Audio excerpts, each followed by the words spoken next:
Hello, my name is Bobby Hilster, and I am your particle model guru.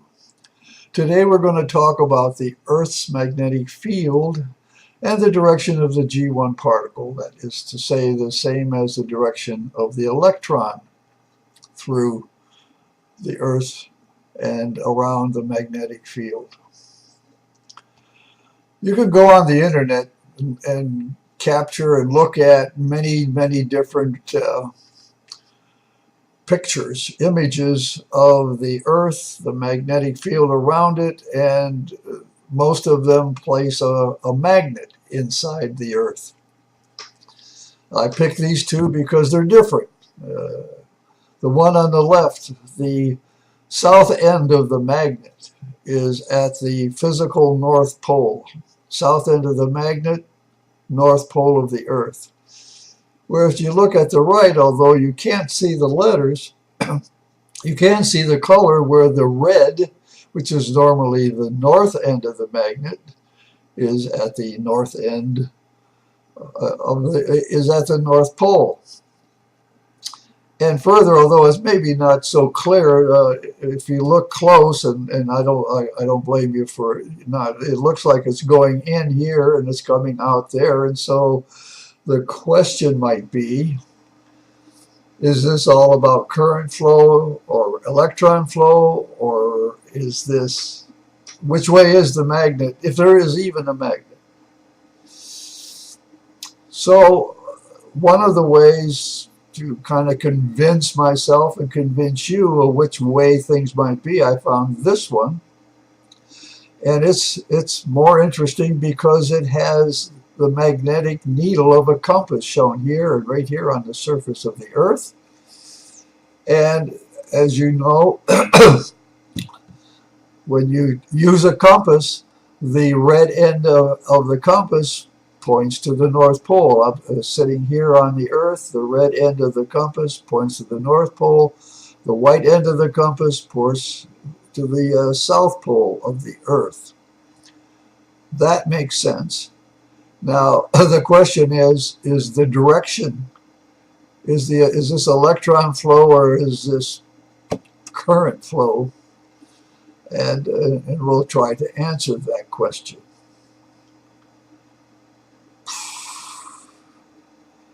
Okay, so I did some experiments, and I bought some compasses, and I laid a piece of paper down, and I let the compass settle, and then I drew a red arrow pointing to the North Pole. And this was taken right on my desktop here, right here on the desktop. And once the compass settled, I drew the red arrow and I showed the North Pole, and that is in fact the direction towards the North Pole of our planet. It's establishing a reference.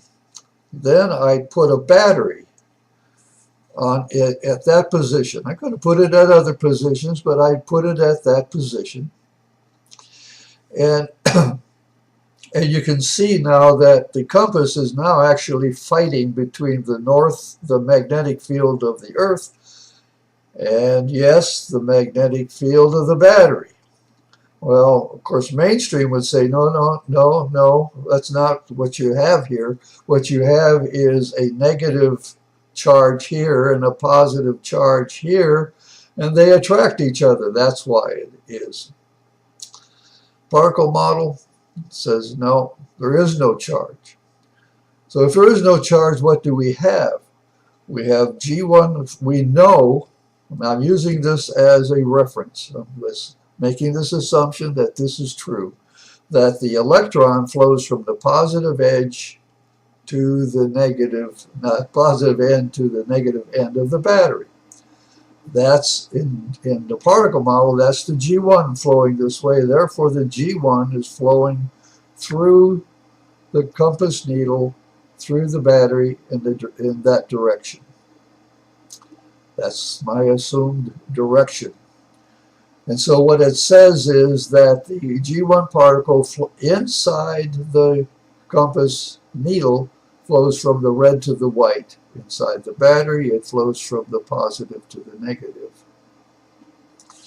Now, I put this out there because there are some figures out there that actually show a magnetic field around the battery. I'm not going to argue the point of which one was right or wrong. The fact is, people have considered the fact that there is a magnetic field around the battery.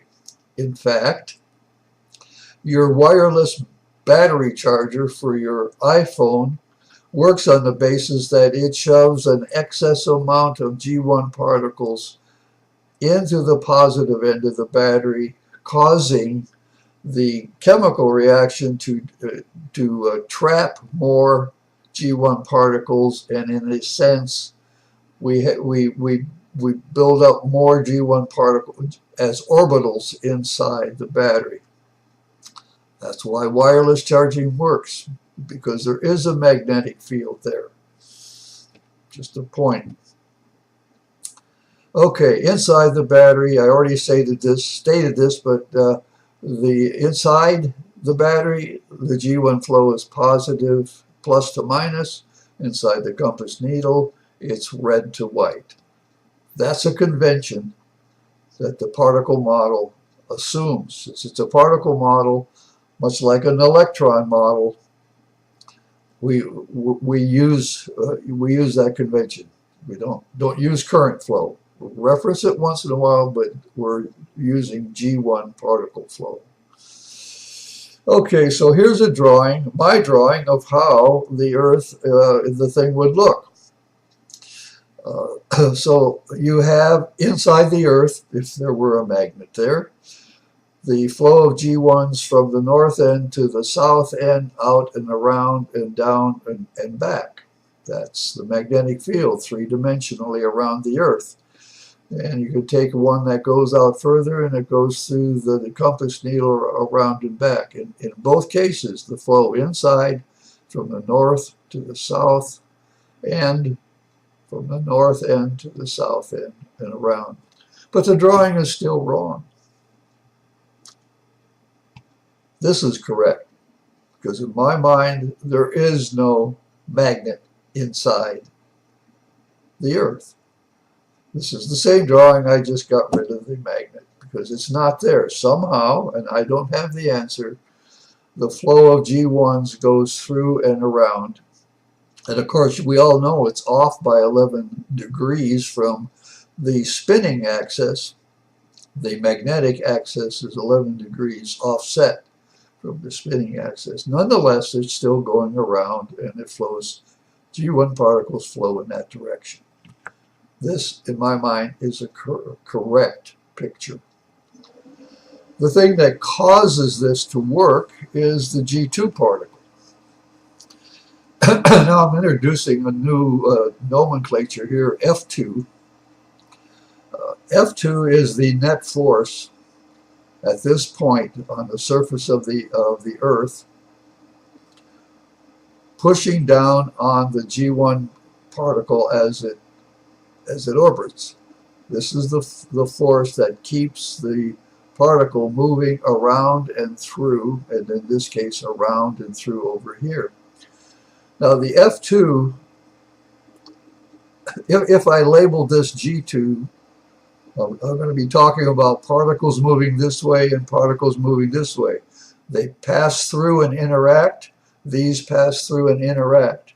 When these pass through here, they interact by hitting and scattering or getting trapped. So there's fewer of them pushing up versus there's more of them pushing down.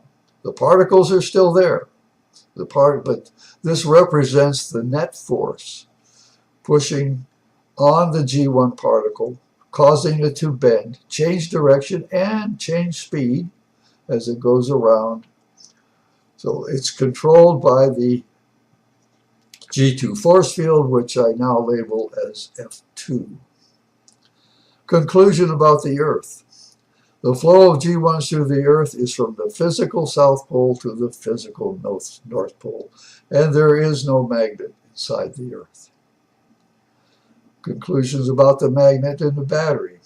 The flow of G1s through the magnet is from the north end of the battery, which is red, to the south end, which is generally white.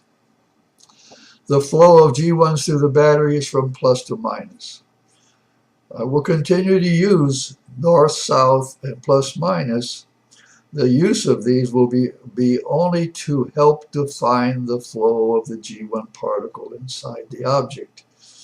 There is no charge. There is only a magnetic field, and that magnetic field is a stream of G1 particles.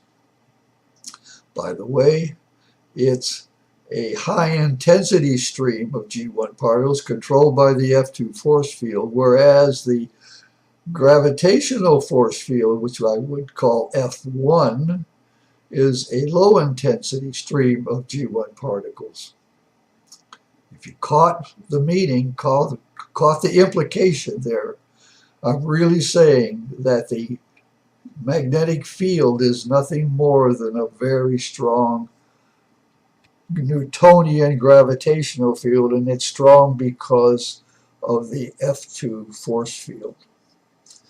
The left-hand rule: when you have a G1 flow through a wire, there is a magnetic field that is built up around the wire. In that case, the left-hand rule works. In this case, you obviously need a battery to build and maintain that electric field. Just try using the left-hand rule for the Earth, the magnet, or the battery.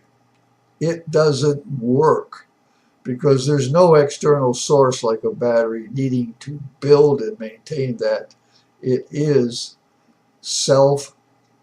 once the field is built up around these objects, it is self-sustaining. Of course, the battery will lose charge sitting on the shelf. The magnet, depending on how permanent it is, will lose its magnetic field over time. And so the left-hand rule applies, but only when you have the battery feeding G1 particles through a wire. It does not work for the Earth, the magnet, or the battery. My name is Bob D. Hilster, and I am your particle model guru. Tune in next time when I will explain more of the universe using the particle model. Thank you for your attention.